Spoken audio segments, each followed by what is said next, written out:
Hi, in this video we are going to talk about abstract data types and basically what's the difference between abstract data types and data structures.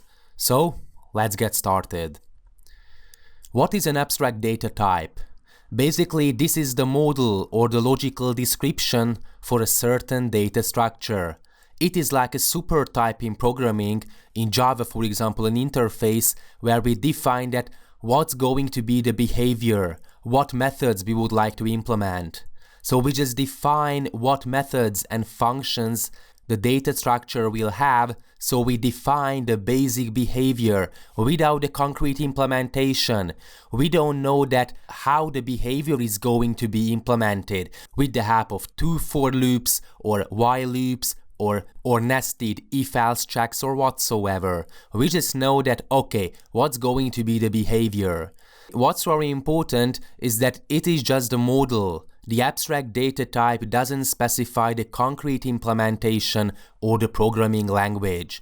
Basically, this is what the user knows. For example, we have the stack. We know that we would like to have three methods: the push method, the pop method, and the peek method. The push is going to add an item to the data structure. The pop is going to return and retrieve an item from the data structure, and the peek is going to return an item without removing it from the data structure. But we know nothing about the concrete implementation, that how are we going to store the items in the data structure, how we are going to implement the push method. We just know that push, pop and peek methods are needed, and basically this is why the abstract data types came to be, because it's going to define these behaviors. The data structures, on the other hand, are the concrete implementations, so the actual representations of the data. The aim is to be able to store and retrieve data in an efficient manner.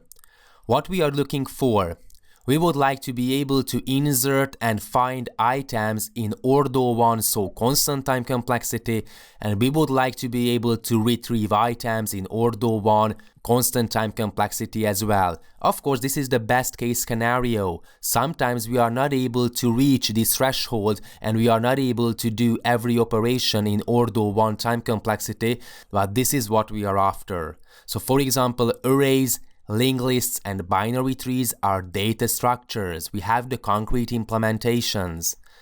So we have the abstract data type, just the model, just the supertype, just the specification, and the data structures, the concrete implementations. So we have the stack abstract data types with the concrete behaviors. And we can implement stack with the help of array or linked list data structures. We have the queue abstract data type, and we could implement queue with the help of array and linked list data structure. We have the priority queue as an abstract data type, and the heap, the concrete implementation of the priority queue. We have dictionaries and hash maps and arrays as the underlying data structures.